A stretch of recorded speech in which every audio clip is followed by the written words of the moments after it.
বিশ্বকাপের জয় অপূর্ণ রেখেই বিদায় নিলেন কিংবদন্তি ক্রিশ্চিয়ানো। কাঁদল পর্তুগাল, কাঁদলেন ক্রিশ্চিয়ানো। স্পেনের সঙ্গে 1-0 গোলের ব্যবধানে হেরে এই শেষ 16 লড়াইয়ে তার এই চলে যাওয়া বিশ্ববাসীকেও কাঁদিয়েছে। দর্শক, সমকাল বার্তাকক্ষ থেকে আপনাদেরকে স্বাগত জানাচ্ছি। আমি শাহাদাত তনিম, আর আমাদের সঙ্গে আজকে ফুটবলের আরও খবর নিয়ে যুক্ত হয়েছেন সমকালের বিশেষ প্রতিনিধি সেকান্দার আলী। তার কাছ থেকে বিস্তারিত জানবো। সেকান্দার আলী, কেমন আছেন? ভালো আছি, আপনি কেমন আছেন? ক্রিশ্চিয়ানোর বিদায়টা আসলে আপনার কাছে কেমন লেগেছে? আমি কয়েকটা লাইন পড়তে চাই, মুখস্থ নেই বলে বা ভেতরে একেবারে রপ্ত করা নেই, তাই পড়বো আমি। প্রেম ধীরে মুছে যায় নক্ষত্রের, ও একদিন মরে যেতে হয়। সোনালি ট্রফিটা আক্ষেপ হয়ে থাকলো ক্রিস্টিয়ানো রোনালদোর। This is the end, beautiful friend, this is the end, my only friend, the end of our elaborate plan, the end of everything that stands, the end. তো সবাইকে আসলে থামতে হয়, শেষ করতে হয় একটা জায়গায়। নির্মাণের নাম্বার 1 শাহ সিমেন্ট। কারো জীবনের শেষ হয়, কারো ক্যারিয়ারের শেষ হয়, কারো কোনো একটা জায়গায় না কোনো একটা জায়গায় শেষ হতে হয়। এটাই হলো প্রকৃতির নিয়ম। এবং রোনালদো, ক্রিস্টিয়ানো রোনালদো, তিনি ছিলেন এই পৃথিবীতে অধিকাংশ সংগ্রামী মানুষের নায়ক। তিনি ছিলেন, মেসি ছিলেন বিউটিফুল, মানে ফুটবলটাকে সুন্দর করেছেন। আর রোনালদো ফুটবলটাকে সংগ্রামী জায়গায় নিয়ে গেছেন, চ্যালেঞ্জ হিসেবে নিয়ে গেছেন। রোনালদো দেখিয়েছেন এই পৃথিবীতে মানুষ যদি সক্রিয় থাকে, চ্যালেঞ্জ নিতে জানে, এবং সে যদি নিজেকে উপরে নিতে চায়, সে সর্বোচ্চ পর্যায়ে যেতে পারে, এই পৃথিবীর সর্বশ্রেষ্ঠ খেলোয়াড়দের একজন হতে পারে। শুধু খেলোয়াড় না, যে কোনো কর্মের ক্ষেত্রে বলেন, যে কোনো জায়গায় বলেন। এই জন্য তাই মানে তাকে আমরা সেই রোনালদোকে দেখেছি, যিনি গোল করার পরে বলেছিল, আই এম ব্যাক। অনেকে এটাকে অধ্যত বলবে, কিন্তু না, এটা তার আত্মবিশ্বাসের প্রকাশ। অনেকে তার এই যে বেভারেজ খাওয়া নিয়ে আপত্তি করেছে, বেভারেজ তিনি সরিয়ে দিয়েছিলেন এক প্রেস কনফারেন্সে, ফিফার তাতে বা উয়েফার তাতে ক্ষতি হয়েছিল, কিন্তু তাতে তিনি তোয়াক্কা করেননি। এই সাহস অন্য কেউ দেখায়নি এই পৃথিবীতে, কেবল রোনালদোই দেখিয়েছেন। বিকজ অফ রোনালদো হলো ডিফারেন্ট। মানুষের কথা ভাবেন, যিনি মানুষের মধ্য থেকেই একদম প্রান্তিক পর্যায় থেকে উঠে আসে একজন মানুষ, যিনি একজন ফুটবলার। তিনি কিংবদন্তি, কিন্তু সবার আগে তিনি মানুষ, যেন মানুষের হয়ে কথা বলেন, মানুষের সঙ্গে কথা বলেন। তার বিসমিল্লা বলা নিয়ে হয়তো অনেকেই উন্নত বিশ্বের যারা অন্য ধর্মাবলম্বী তারা প্রশ্ন করেছে, কেন তিনি বিসমিল্লা বলেন? আরব দেশে গিয়ে কি তিনি মুসলমান হয়ে গেছেন? না, তিনি মুসলমান হননি। তিনি ওইটাকেই ধারণ করেছেন যেটুকু, এটা দিয়ে ভালো কোনো বাণী, বিসমিল্লা যে আল্লাহর প্রতি বা সৃষ্টিকর্তার প্রতি কৃতজ্ঞতা প্রকাশ, সেই প্রকাশটাই তিনি করেছেন, এবং সেটা দিয়ে তিনি জানেন শুরুর আগে এটা করলে ভালো। তাই তিনি হচ্ছেন ডিফারেন্ট। তিনি কোনো একটা ফ্রেমে বন্দি থাকেননি, তিনি ফুটবলকে নিয়ে গেছেন। এই যে আমি কাল দেখলাম বাংলাদেশের অনেক ছেলে পেলে, অনেক মানুষ, তারুণ্যের প্রজন্ম তার যে সংগ্রামের সঙ্গে উদ্দীপিত, এবং তারা যেভাবে কেঁদেছেন, কেউ কেউ কেঁদেছেন, কেউ কেউ আক্ষেপ করেছেন রোনালদো হারতে পারে, এই কথাটাই তাদের বিশ্বাস হচ্ছিল না। এবং একটা ছেলেকে দেখলাম টিএসসিতে, সে বলল, যদি আজ আমার পর্তুগাল হারে, তাহলে আমি আমার বিবস্ত্র অবস্থায় বাসায় ফিরবো। পরে তিনি কেঁদেছেন, প্রচুর কেঁদেছেন। কিন্তু এই যে আবেগ, অন্য কেউ এরকম আবেগ তৈরি করার খুব কম জায়গা আছে। একটা দল আবেগ তৈরি করে, কিন্তু প্লেয়ার, ব্যক্তি প্লেয়ার, CR7, ওই যে জাম্প, ওই যে সংগ্রাম, গোল করার পর উদযাপন, ওই যে প্রতিবাদী কণ্ঠ, ওই যে আপনার অধ্যত্ব মনে হয় যে কথাগুলোকে, সেগুলি হলো একজন চরম ব্যক্তিত্ববান, চরম নিজেকে অনেক শীর্ষে নিয়ে আসা, পরিশ্রম দিয়ে সেই রোনালদো। তো রোনালদোর বিদায়কে আমরা স্বাগত জানাই। তিনি বিশ্বকাপ শেষ করেছেন, হয়তো খেলা আরও কিছুদিন খেলবেন। 41 বছর পর্যন্ত তিনি দৃষ্টান্ত সেট করে গিয়েছেন। এত বছর পর্যন্ত যদি তুমি ফিটনেস ধরে রাখো, এখনও তারুণ্যের বয়সে থেকে তুমি খেলে যেতে পারবে, এবং সেই লড়াই তিনি একটা সারা পৃথিবীর মানুষের জন্য দৃষ্টান্ত, আপনার জন্য, আমার জন্য, ওনার জন্য, সবার জন্য। কেননা আমরা প্রত্যেকটা সেক্টর থেকে যে ওইভাবে চিন্তা করি যে হ্যাঁ, আমি এখনই হার মানব না, আমি আরও লড়াই করব, আমি দেশকে এগিয়ে নেব, কিংবা আমার প্রতিষ্ঠানকে এগিয়ে নেব, কিংবা আমার ব্যক্তিগত জীবনকে আরও সুন্দর করব। তো সেই জায়গা থেকে রোনালদো আমাদের সবারই আদর্শ। আমরা হয়তো ব্যক্তিগতভাবে অনেকেই আরও বেশি অন্য তারকাকে পছন্দ করি, কিন্তু রোনালদো সবার জন্য দৃষ্টান্ত হয়ে থাকেন। কিছু মানুষ দৃষ্টান্ত রেখে যায়, তিনি সেই রোনালদো। তো রোনালদোর বিদায়কে আমরা সাধুবাদ জানাই। শেষটা তিনি কেঁদেছেন, তার কান্নায় আমরাও ব্যথিত হয়েছি, আবেগ আপ্লুত হয়েছি। তিনি ভিন দেশের, কিন্তু তার যে বললাম ওই চেতনা, আমরা কারো কাছ থেকে না কারো কাছ থেকে নেই কিছু, সেই নিয়েই আমরা আমাদেরকে পরিবর্তন করি, পরিমার্জন করি। তো সেটাই হচ্ছে রোনালদো। পর্তুগাল সবচেয়ে আক্ষেপের জায়গায়, এত বড় স্টার প্রতিবারই একজন করে জন্মায়, তাদের সে 1 থেকে 2 জন এরকম তৈরি তারকা আসেন, কিন্তু টোটাল টিমটা যখন ক্লিক করে না, তখন তার কখনো শিরোপা হয় না। এই রোনালদো যদি শুধু একটা শিরোপা জিততে পারতেন, ইউরো জিতেছেন, তখন ফাইনাল খেলাটা তিনি বাইরে বসে নেতৃত্ব দিয়েছেন। কত বড় চ্যালেঞ্জিং মানসিকতা থাকলে অনেকে অনেকভাবে দেখবেন, সেলফিশ হিসেবে দেখতে পারেন, বাট ওইটা সেলফিশ তো না, আরও কিছু করার তাগিদ, আরও কিছু করার তাড়না। সে ওই দলটাকে জেতানোর জন্য বাইরে থেকে যেভাবে ইন্সপায়ার করেছিলেন, ফাইনালের দিন বসে থেকে ইউরোর কথা মনে আছে কিনা সেই জায়গায়, এখন তারা ইউরোপ নেশনস কাপ যেটা আছে ইউরোপের, সেটাই বোধহয় চ্যাম্পিয়ন তারা। তো সেই জায়গা থেকে বলবো যে যদি শিরোপাটা পেতেন, তাহলে রোনালদো আর মেসির যে কম্প্যারিজন হয়, তাহলে দেখা যেত কিংবদন্তির মানুষ তো মূল্যায়ন করে আসলে অর্জন দিয়ে, তো সেই অর্জনটা যদি শীর্ষ অর্জন যদি হতো, তাহলে আপনার রোনালদো আর মেসির যে বিতর্ক আছে সেই বিতর্ক না, কিংবদন্তি তারা দুজনেই হয়ে থাকতেন পাশাপাশি, এবং দুজনেই শ্রেষ্ঠত্বের জায়গায় থাকবেন। রোনালদো যদি মেসিদের মতো একটা দল পেত, তাহলে রোনালদো আমার ধারণা 2-3বার চ্যাম্পিয়ন হতো, যেমন এমবাপ্পে হচ্ছেন। এমবাপ্পে একবার হয়েছেন, একবার ফাইনাল খেলেছেন, আবার খেলবেন, আমি দৃঢ়ভাবে বিশ্বাস করি।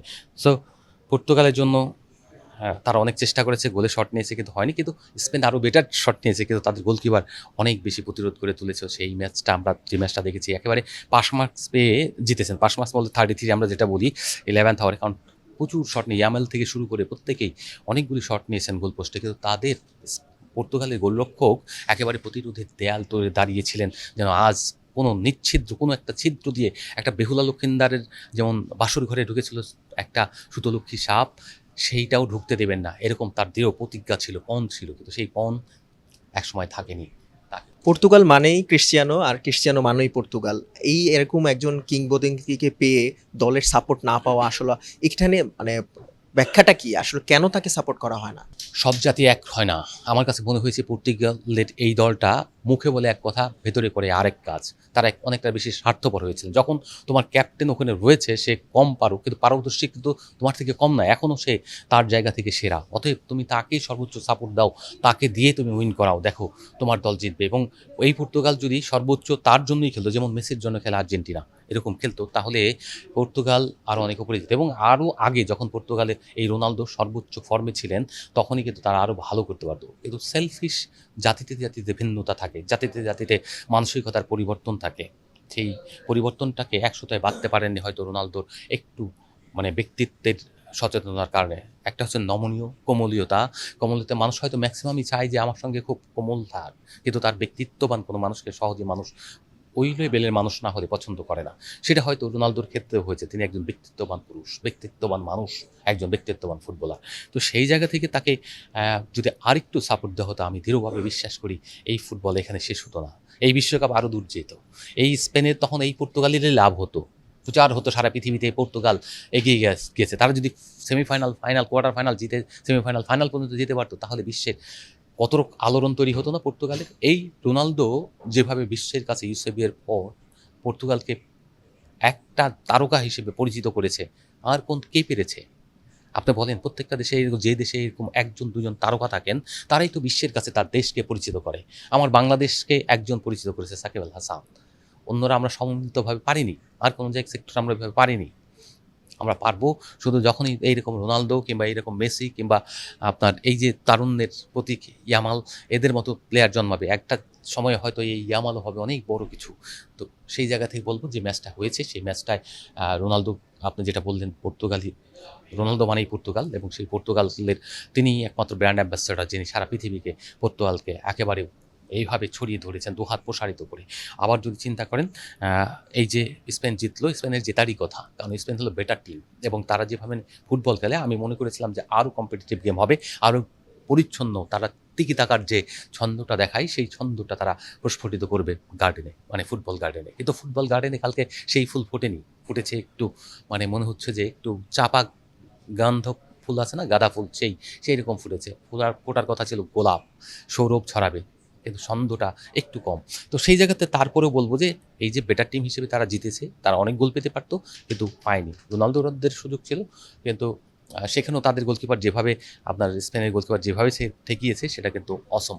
সব কিছু মিলিয়ে আমার কাছে মনে হয়েছে যে এবারের বিশ্বকাপটা অনেকটা গোলকিপারদের বিশ্বকাপ। আপনি দেখেন কেপ ভার্দের মতো একটা দলকে যেভাবে তার গোলকিপার যেভাবে এগিয়ে নিয়েছে, আপনার কুরাসাও যে আসলো সেকেন্ড গেমটা যখন খেললো, তারা একেবারে ড্র করে দিল, কিন্তু গোলকিপারের কারণে বীরত্ব গাথা। তারপর যদি আবার চিন্তা করেন, এখানে আমরা দেখলাম নরওয়েকে জেতানোর জন্য পুরো কৃতিত্ব দেব গোলকিপারকে। হাল্যান্ড 2টো গোল করেছে, কিন্তু নরওয়ে গোলরক্ষক যদি ওইভাবে একের পর এক সেভ না করতো তাহলে গোল হতো 5টা, তখন আর জেতার ওই 2 গোলে কিছু হতো না।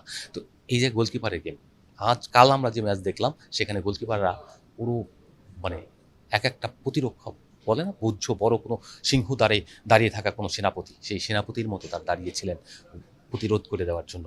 তো এরকম আরও কিছু গোলকিপারকে আমরা দেখেছি। আশা করি যে আমরা এই ছন্দটা শেষ পর্যন্ত ক্যারি করবে। ইউএস এবং বেলজিয়ামের ম্যাচটাতে আসি, অনেক বিতর্ক, অনেক কথা বলা যাবে এটা চাইলে, এবং ম্যাচ শেষে কিন্তু বেলজিয়ামের প্লেয়াররা একটি বক্তব্য কিন্তু ভাইরাল হয়েছে যে প্রকৃতির বিচার এমনই হয়। এই ইউএসএ এবং বেলজিয়ামের ম্যাচটি নিয়ে একটু জানান। হয়, প্রকৃতির বিচার হয়, কোনো না কোনো দিক দিয়েই হয়। আপনার ফুটবলে হয়তো হয়েছে, সেটা আমরা দেখতে পেয়েছি। আবার অনেক কিছুই ঘটে, যারা ওরা ওই সব দেশগুলো মানে যারা শক্তিশালী দেশ, তারা পৃথিবীকে ধ্বংস করে দিচ্ছে, তারা হয়তো তাদের বিচার কবে হবে জানি না।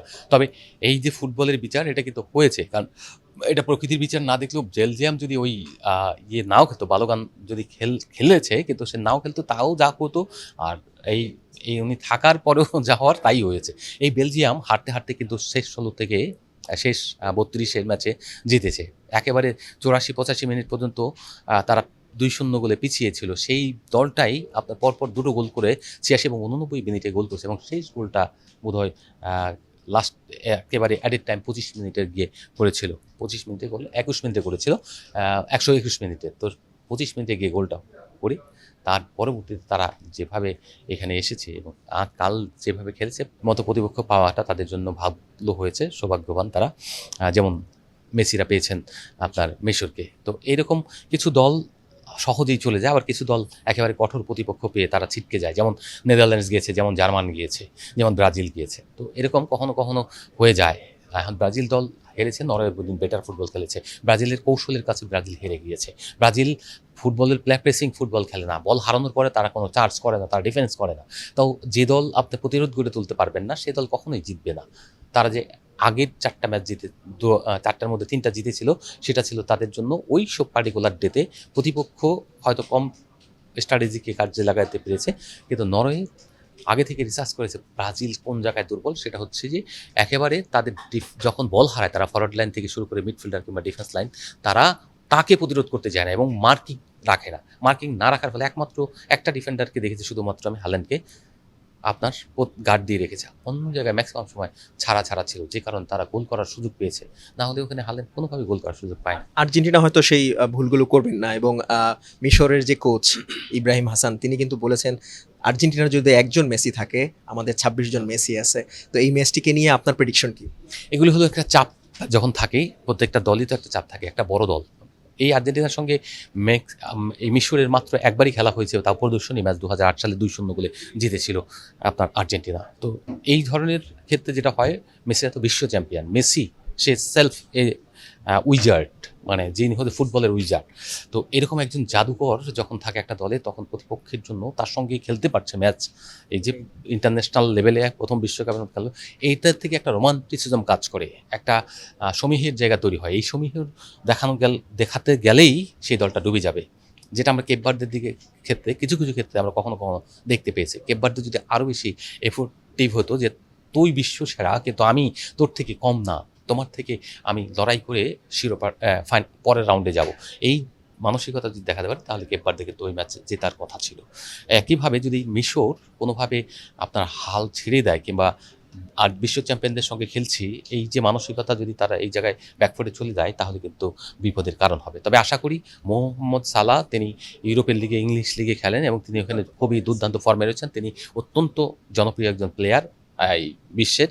তো সেই ক্ষেত্রে তার মতো তারকা যে টিমে থাকে, তিনি ব্রিফ ওইভাবেই করেছেন এবং সেই ব্রিফের সুফলটা কাজে লাগিয়ে তারা প্রত্যেকেই এক একজন মেসি হয়ে উঠবে আজকে। তাদের দলে সবাইকে মেসি হওয়ার দরকার নেই, কিন্তু সবাইকে মেসি বা তার দলকে প্রতিহত করলেই হয়ে যাবে। এবং যদি সেটা হয়, তাহলে বিশ্বের জন্য হবে নতুনত্ব, আর যদি না হয়, তাহলে সেটাও হবে একটা চ্যাম্পিয়নদের এগিয়ে যাওয়ার, মেসি কিংবদন্তি থেকে আরও কিংবদন্তি হওয়ার সুযোগ।